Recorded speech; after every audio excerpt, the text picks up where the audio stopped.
بسم اللہ الرحمن الرحیم۔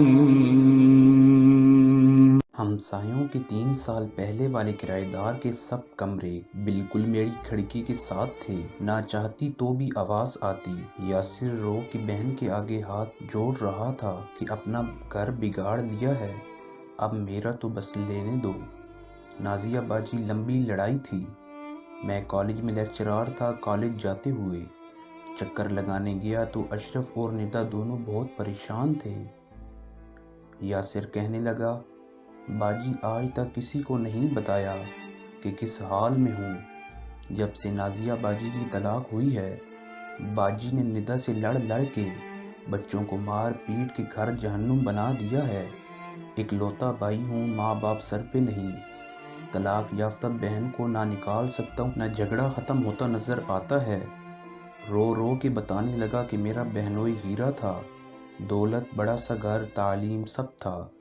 میں بیمار پڑا تو 15 دن میرے ساتھ ہسپتال رہا۔ تب ایک دن مجھے پہلی بار پتہ چلا کہ باجی اپنے ساس سسر دیور ہر کسی سے بول چال بند کیے ہوئے ہیں، 100 روپے کی چیز پر بھی لڑنے لگتی ہیں۔ میں شرمندہ ہوا تو بہنوئی کہنے لگا، کوئی نہیں، 1-2 سال میں ایڈجسٹ ہو جائے گا۔ پھر طلاق کا معاملہ 7 سال شادی کے بعد سامنے آیا تو میں نے پنچایت میں جو سنا وہ 80% میری بہن کی لڑائی کی عادت اور چیزوں پہ میرا کرنے کی عادت تھی۔ میں نے بہنوئی سے ہاتھ جوڑ کے طلاق نہ دینے کو کہا۔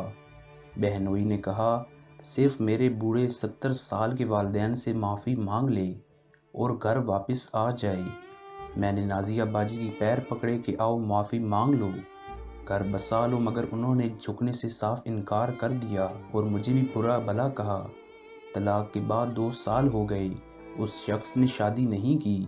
ایک دن فٹ پاتھ پر ملا تو مجھے گلے لگا لیا، کہنے لگا، مجھے معلوم ہے میں نے آپ کے مسائل میں بہت اضافہ کر دیا، مگر نازیہ نے اس قدر زج کر دیا ہے کہ ہر عورت کی زبان سے ڈرنے لگا ہوں۔ اب میری بیوی اور مجھے دن رات لڑائی سے اکتا دیا ہے، خرچہ کمرہ سب الگ دے کے دیکھ لیا مگر زیرو۔ یہ نازیہ ایک نہیں، 1000 میں سے 70 گھر اجڑنے کی وجہ زبان کی تیزی، میری چیزیں، میرا پیسہ، میکے کا الزام ہی ہوتی ہیں۔ نبی کریم صلی اللہ علیہ وسلم کا بھی ارشاد ہے، بہترین انسان وہ ہے جس کی زبان اور ہاتھ سے دوسرے مسلمان محفوظ ہوں۔ ناظرین، آپ کو ہماری ویڈیو کیسی لگی؟ اس بارے میں اپنی قیمتی آراء سے ضرور آگاہ کیجیے گا۔ ویڈیو کو لائک، شیئر اور چینل کو سبسکرائب ضرور کیجیے گا۔ بہت شکریہ۔